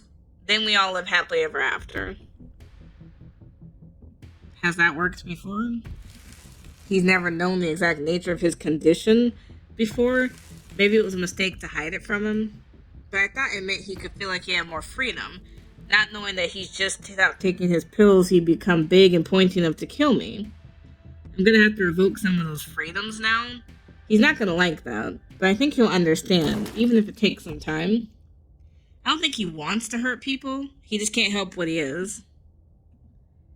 You and Dr. Kelly sit in silence and wait for her son to make his way to you. The sound of distant breaking glass cuts through the silence of the clinic outside the safe room. Shit. This might be game time. Get those drinks ready. We have to get this door open before he crosses the hallway. Dr. Kelly opens the door. The two of you stare into the hallway.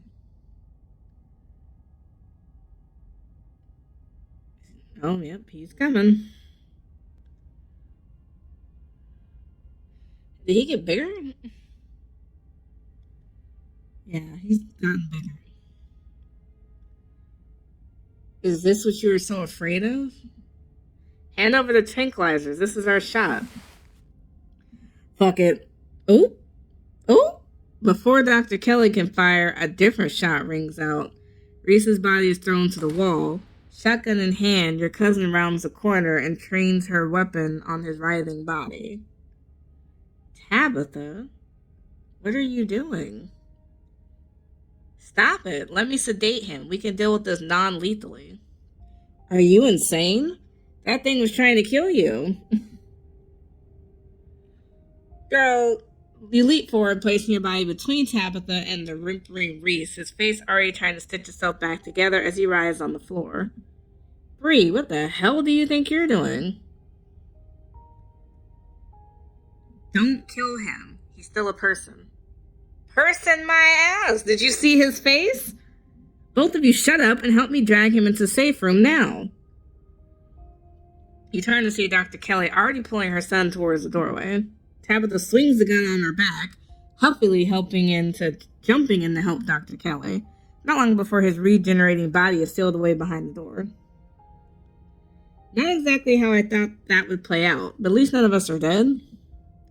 If you've done any permanent damage to him, you're going to be paying for the medical supplies, Miss Scarlet. You aren't seriously going to keep that thing alive, are you? It's clearly dangerous. What makes you think you can keep it locked up? It is my son, Miss Scarlet, and despite appearances, he's still human.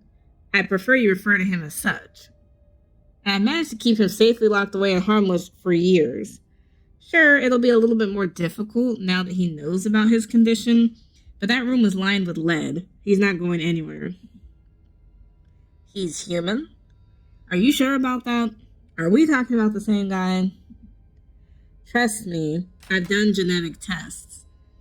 He is human, somehow. And it's my job, as his mother, to protect him and to protect people from him. It's not a burden I take lightly. You don't have to worry about him getting out anytime soon.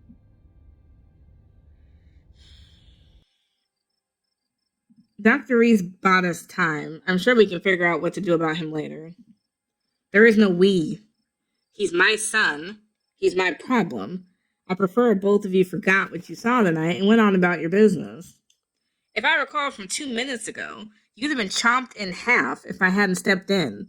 I don't think you're capable of dealing with this rationally, Joan. Are you just going to hope somebody steps in the next time, too? One of these days, your luck is going to run out. Get out of my ass. I don't need some kid to stand here lecturing all night. I have a lot of cleaning to do.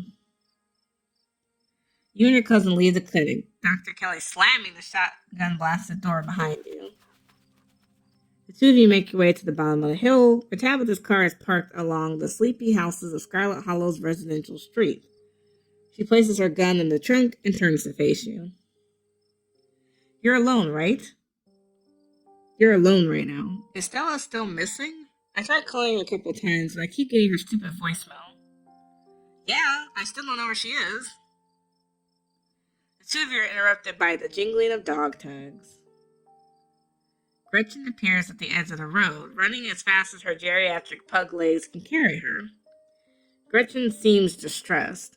She whines as she stares up at you from the ground, eyes desperate, anxiously jumping back and forth and darting away when you try to lean down to her.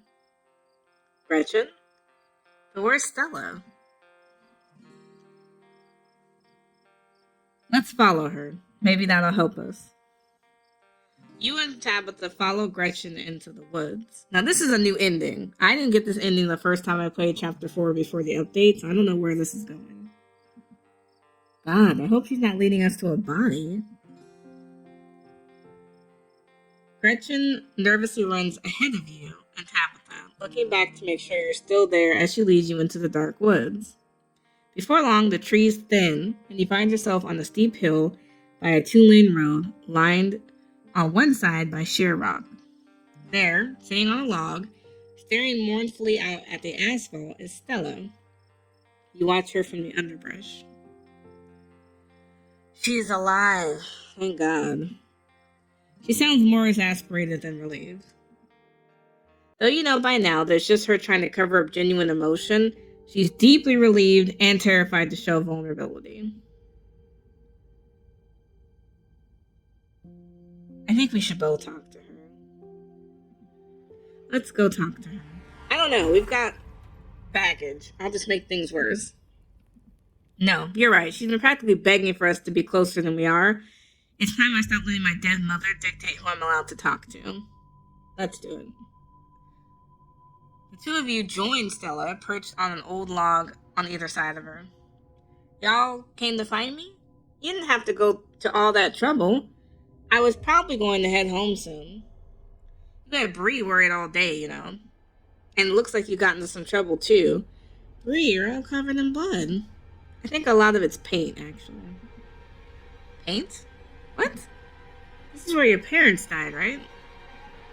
Damn, not Tabitha bringing it up. I don't know if we've ever seen this before. So they were on a road trip, coming home from maybe a new school. Oh, a truck crashed into them.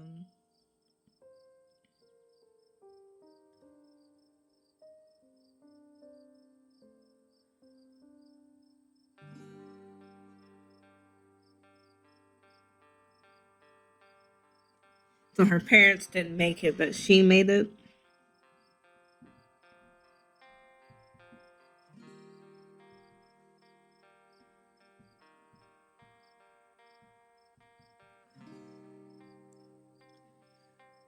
Oh man, they were beheaded. Oh wow, that has to be a lot for a young girl.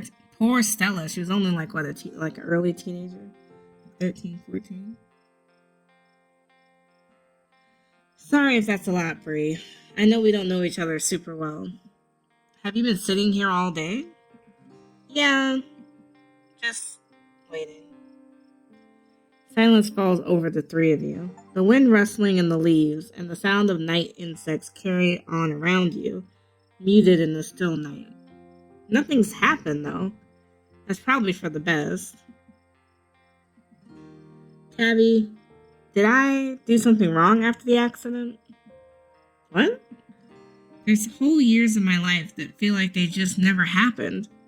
Like every time I try and remember them, it's blank. I have all these videos sitting on my channel that I don't even remember filming. It's scary. Did I do something to push you away? No.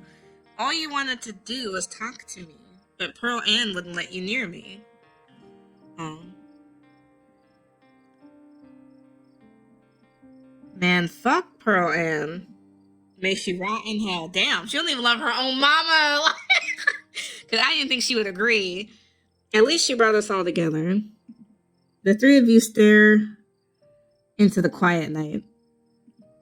I think the accent is probably why I got into ghost hunting. I think I just wanted to see them again. I wanted to know whether I even could. I never found anything, so eventually I gave up. Then last night happened, and I ran out to see if maybe it would happen to them too. Even if it meant seeing the crash again, or seeing them all messed up and dead. I just wanted to see them. It's been a whole day. I don't think they're coming. Do you want to say goodbye? Stella sits in silence for a long moment, her breaths even and slow. Goodbye. I love you. Don't worry about me. I'm gonna be fine. She's silent again, as if waiting for a response. No response comes. But she smiles, a lively glimmer returning to her sad eyes. I kind of felt better. I don't think I realized how much I kind of trapped myself in my own head. Thank you for breaking me out of it, you two. Stella straightens up, stretching her back. Gretchen wags her tail, tags jingling in the quiet night air. We should probably head back, right? I haven't slept in a day. Yeah, let me tell you what happened. I don't want to go any longer because all these secrets be messing people up. Wait, before we go, we should tell you about what happened today. Oh? Are you sure about that, Bree? It's too late. Cat's already in the bag. And now the two of you have to tell me about your misadventures. Yeah, let's give her the rundown. Because if something else happens, I swear, she needs to know. You and Tabitha related events of the evening as best you can. Saying it out loud somehow makes it feel less real, like you're sharing the plot of a horror movie, not like something that actually happened to you. Oh my god. That poor guy. And poor Dr. Kelly. This just sucks for everyone. And Tabby, you just brought a shotgun there? I wanted protection. Hopefully Reese and his mom could work things out. We should try to visit him tomorrow. You two can do that without me. You know, I think processing just one traumatic event is enough for the day. This new one's going right into the void. At least until we get to the end of the week. I had to tell her, though, because no one's going to believe us if we don't say it in real time. The three of you and Gretchen make your way back through the woods before arriving at Stella's house. This is me. Thanks again, you two. It's time for us to get back to the estate, Bree. Tabby, wait, before you go? Stella wraps her cousin in a tight hug.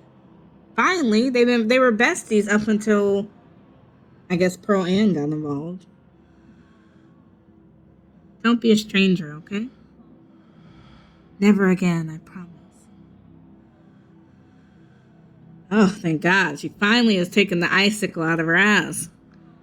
You and Tabitha quietly return to the estate, both of you impossibly exhausted by the day's events.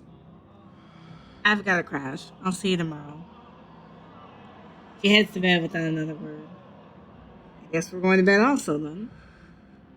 Exhausted beyond belief, you stumble into your room and collapse on the bed. As your eyes sink, you realize there's something smells off about the room. It smells rotten. Ugh, not him. Not now. You jolt awake as the door creaks. Don't look so frightened. I was just going to say goodnight. And to give you a word of advice, Tabitha won't be around tomorrow. Too busy at the mines. Forbidden places won't be forbidden without her there to stop you. And you might be surprised at what you find. Until then, sleep well. Wait, don't leave. Wayne pauses at the door. Yes? We're probably going to get like one question, so we got to make it count. Got to make it count because, man, did you know Reese was like that? I thought you wanted me to stay here. Why are you following me? Thanks for looking out for me. I don't need you to look out for me. I was worried Reese might have killed you. Looks like Reese gave you a run for your money. I thought you did something to Stella. Why are you following me around? Why not Stella or Kanika or Sybil? Why not Tabitha? Because you're special. Okay. Thanks so much. Did you know Reese was like that? I knew he was different. How exactly, I wasn't sure, but now I know. I'm glad you're okay. I was worried Reese might have. Wayne emits a strange sort of coughing sound. You realize he's laughing. He managed to catch me off guard. Those constructs of his were an interesting little trick. That's all they were. But why? Why am I special? You simply are. Don't feel. Do you not feel the ties that bind us? They're unbreakable. All right, let's get our flirt on, bro. Because at this point, I don't know what else I'm going to get out of this man. Thanks for tucking me in. Of course. I want to make sure someone is always looking out for you. You could think of me as something of a guardian angel if you like. I thought you wanted me to stay at the estate. Aren't you going to lecture me? You're free to make your own decisions, and those decisions have been made. I know that something pulls at you, and now that it's started, I know that you can't stop until your task is finished. I'll keep you safe while you do what you must. Thanks for looking out for me tonight. Anytime you find yourself in danger, I'll be there for you. I will always be there for you. Okay, good talk. I'm going to sleep now. Good night, Bree. Wayne leaves your room and closes the door behind him. The damp smell of the mattress is starting to become almost welcoming, a sign that the now daily horrors of Scarlet Hollow are finally behind you, at least until the sun inevitably rises at once again. You close your eyes, your exhausted body succumbing to sleep almost immediately. As you drift off, you think of Reese, trapped in that tiny, windowless room. All his greatest fears realized. His body no longer his own. But you stopped him from killing Dr. Kelly. The world is safe for now. And then you think of nothing. Okay. So it's going to release later this year. I'm going to save because definitely important. Different ending. We finally got some more of Stella's backstory and we found her. Don't know how, but Gretchen found us. Pretty interesting. I can't wait for chapter 5 to come out, I guess, some point in 2025. We're already 3 months into the year, so has to be within the next 9 months, right? Let me know in the comments below, what did you notice that was different from your playthrough of the game and different since this new Roads Untraveled update. Thanks for watching.